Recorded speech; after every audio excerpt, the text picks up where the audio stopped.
I am continuing in my reading. What I'm doing in this series is to read through the entire standard works of the Church of Jesus Christ of Latter-day Saints. This consists of the Bible, the Book of Mormon, the Doctrine and Covenants, and the Pearl of Great Price. I am continuing reading in a chronological order, according to event, not according to publication or volume, so I'm skipping around a bit as I move along. I am continuing my reading in the Doctrine and Covenants. This is in the spring of 1838. Our last reading was section 115, in which God commanded the building of a house in Far West, building of a new temple. He also gives the official name of the church for the first time, being the Church of Jesus Christ of Latter-day Saints. Now it is at this time that Joseph Smith begins writing his history of the church. So this is the document that I am taking my historical notes from primarily for these videos. He starts writing it now. It is also mentioned that the son of Thomas B. Marsh, a James Marsh, who was almost 15 years old, dies.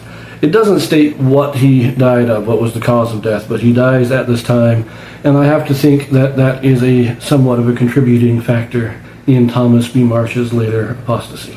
On a final note, the Joseph Smith and Sidney Rigdon are basically penniless at this time. They are living off of other members, and as Joseph Smith describes it, because of their difficulties in Kirtland and the persecutions and their flight, they have been reduced to begging, and they don't like it. So they are asking the High Council in Zion if they can get any relief from the church. So the High Council meets, has their discussion, and they agree to two things. First, to give Joseph and Sidney each 80 acres in the area for their own personal land. That's out of the land that the church owns that has not yet been given to members. They also agree to give each $1,100. Now, they do specify that this is not being given them as payment for their work in the ministry, because they do not feel that that would be in accordance with the revelations. It is rather given as payment for things such as the translation of the Egyptian papyrus and things of that nature, actual labors where they were doing physical work of some kind for the church, rather than for their preaching or their counsel or the church meetings and conferences and stuff. So I think that was an important distinction to make. But that now brings us to section 116. The heading states, Revelation given to Joseph Smith the prophet near Wight's Ferry at a place called Spring Hill, Daviess County, Missouri, May 19, 1838. Recorded in the History of the Church, Volume 3, page 35. Now what's going on here is that Joseph Smith and many other elders are going into the North countries. And this is Daviess County, I think Livingston County, Clinton County maybe. But they're going up and they're sectioning off places for settling towns. This is public land that has not been settled, it has not been claimed, and so they are homesteading it. And this is a perfectly legitimate way of claiming land on the frontier. And so they go up and they're surveying many different places, and they're setting up places for the saints to gather. And they're even starting to build houses, so when the saints get there, they will have houses to move into. And they register all their homesteads with the proper legal authorities in these counties. So it is all done legally. But that's what's going on. They come to this place called Spring Hill. And in the history of the church, this isn't listed as a revelation.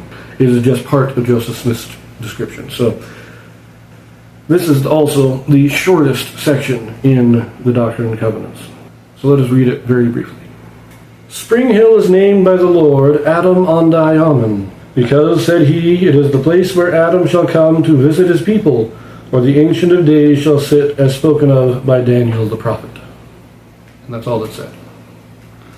One very short verse. Now the name Adam-Ondi-Ahman, I'm not sure is ever given a specific translation. However, we do know that Ahman is the name of God in the Adamic language. And Adam literally means man. Ondi, we don't know, at least I've not been able to discover what Ondi means, but this is an Adamic name. It is not a name in any modern language. It is the language of Adam. And in the language of Adam we have, it means man, something God, literally translated.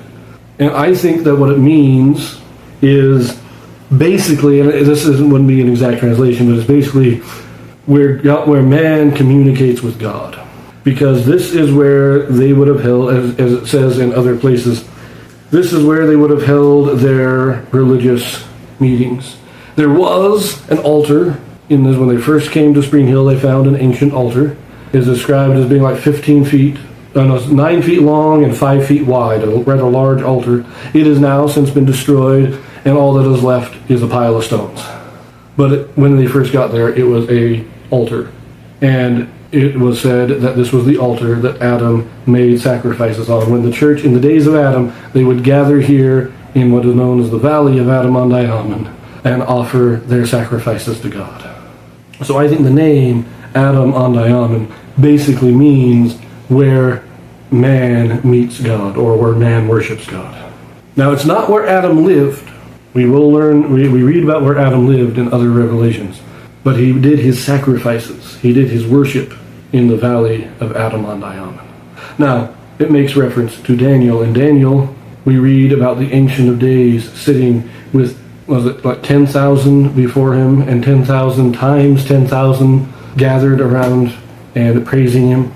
And we are told that this Ancient of Days is Adam. And here we are told that what Daniel is describing is when Adam will return.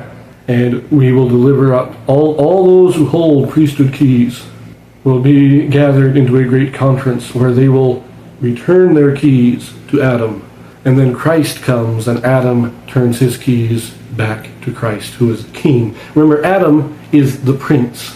In a former revelation, he is referred to as the prince. It was like 3 years before his death, they had their great conference where all the patriarchs who were then alive met. They praised Adam. God himself came down and declared Adam's greatness, and all the patriarchs praised Adam as their prince.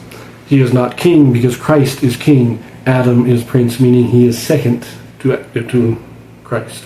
And I have read in another place that when Adam turns over his keys to Christ in this great meeting, everybody hands their keys to Adam, and Adam turns the keys over to Christ as king. But he retains his keys as patriarch over this earth. He will always be our father. He is the father of this earth because he was the first in our mortal line, and therefore he holds the keys of patriarchy over all men born on this earth. Christ is higher than him because he is the Son of God, but everybody else is under the authority of Adam. Anyways, it's a very short section, and I mean, it took me like 10 seconds to read it, and this video is almost 9 minutes, so I'm going to leave it here, and we will pick it up. I'm actually going to be turning to section 119 next, because that is the order these sections are given in the church history that Joseph Smith wrote. 119 is next. I will see you there.